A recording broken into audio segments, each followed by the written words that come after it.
Assalamualaikum warahmatullahi wabarakatuh. Halo Sobat Ihsan Storia. Ketemu lagi di channel ini, channel yang akan menceritakan tentang sejarah-sejarah. Jangan lupa subscribe, like, komen, share untuk mensupport dan mendukung channel ini. Simak sampai habis agar tidak salah paham dan salah tangkap. Selamat mendengarkan, terima kasih.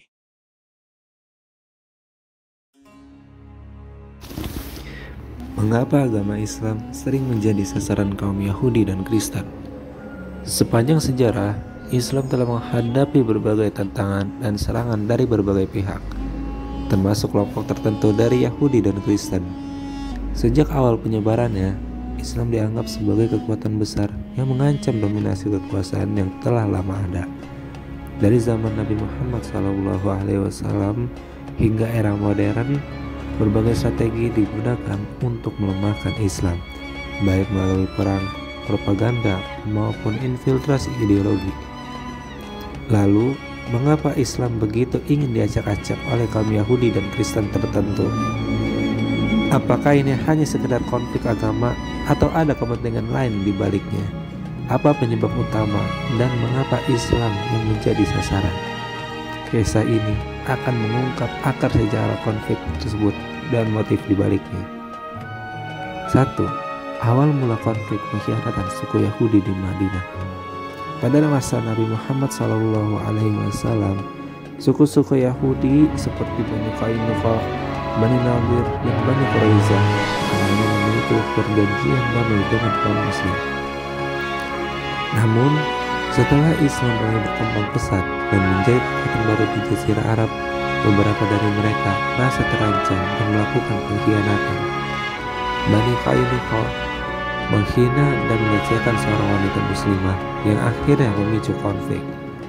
Bani Nadir bersekongkol untuk membunuh Nabi Muhammad SAW dan beraliansi dengan kaum Quraisy.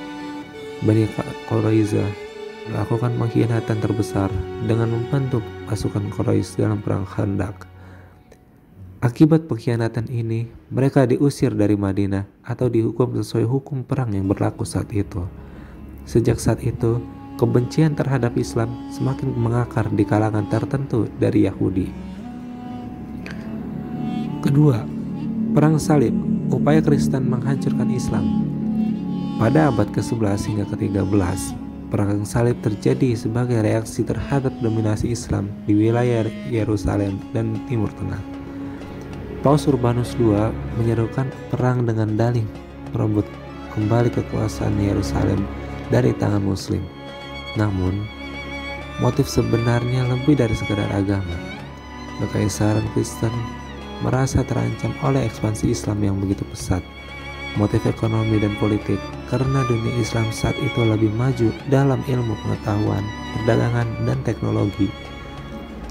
Aliansi Yahudi Kristen dalam Perang Salib, di mana beberapa kelompok Yahudi mendukung tentara Salib dalam invasi mereka ke dunia Islam.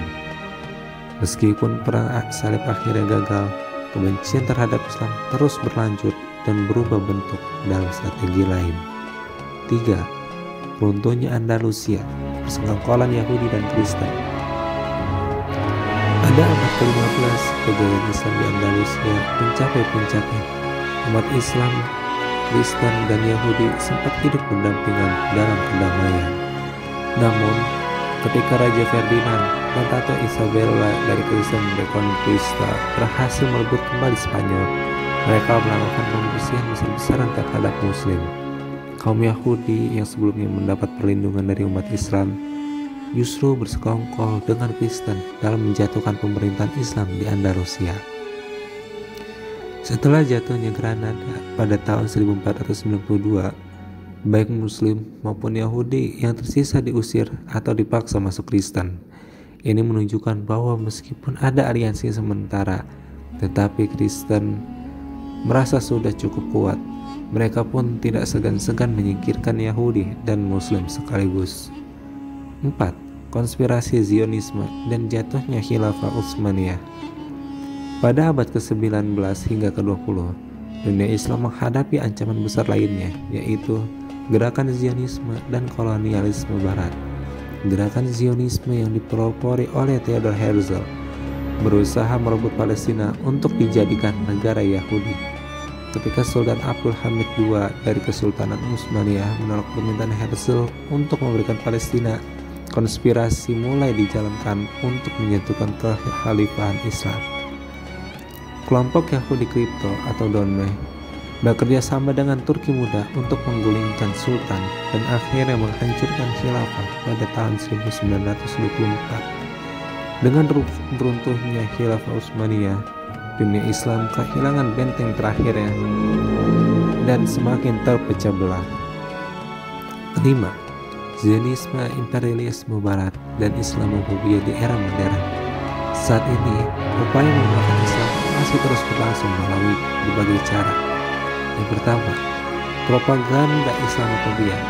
Media global yang banyak dikendalikan oleh elit Yahudi dan sekutu Kristen menggambarkan Islam sebagai agama kekerasan. Kampanye anti-Islam meningkat setelah tragedi 9/11 dengan dalih memerangi terorisme. 2. Dukungan untuk Israel dan penindasan Palestina. Negara-negara Barat, khususnya Amerika Serikat, memberikan dukungan penuh kepada Israel dalam menindas Palestina.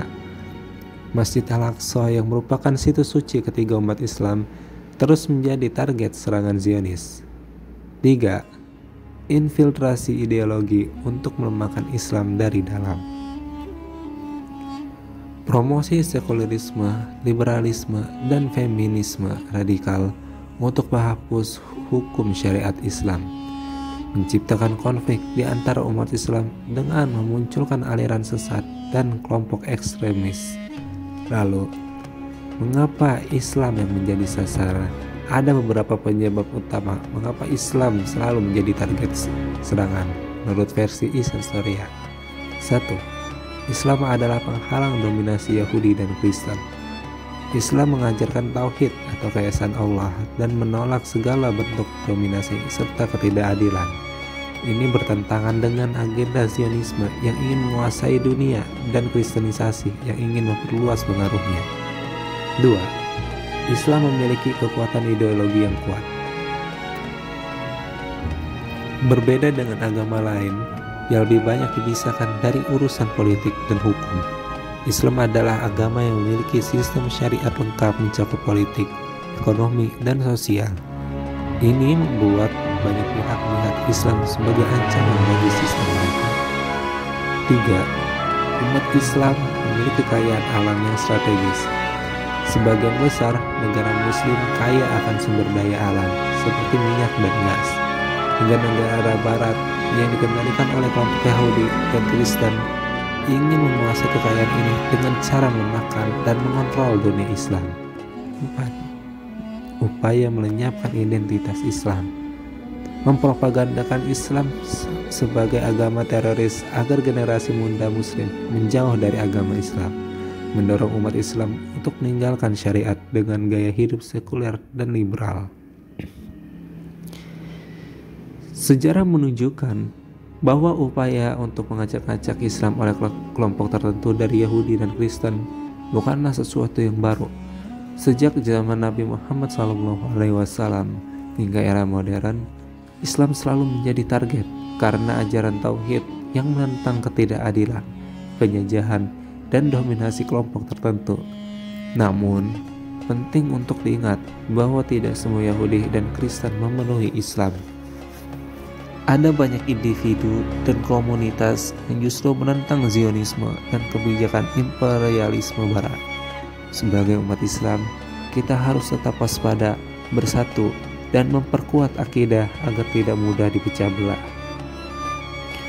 Sejarah mengajarkan bahwa Islam tidak akan pernah padam, meskipun banyak yang berusaha menghancurkannya.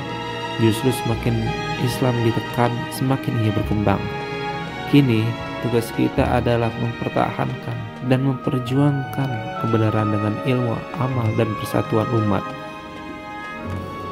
Demikian pembahasan kita tentang sejarah di balik konflik yang melibatkan Islam, Yahudi, dan Kristen, dari pengkhianatan di masa Rasulullah SAW hingga runtuhnya kekhilafan Utsmaniyah. Kita bisa melihat bagaimana perjalanan umat Islam penuh dengan ujian dan tantangan. Namun, sejarah bukan sekedar cerita masa lalu. Ia adalah pelajaran bagi kita semua untuk memahami, merenungi, dan mengambil hikmah. Terima kasih sudah menonton Ihsan Storia. Jangan lupa like, komen, dan subscribe untuk mendukung channel ini agar terus menyajikan sejarah yang mencerahkan. Sampai jumpa di video berikutnya. Wassalamualaikum warahmatullahi wabarakatuh.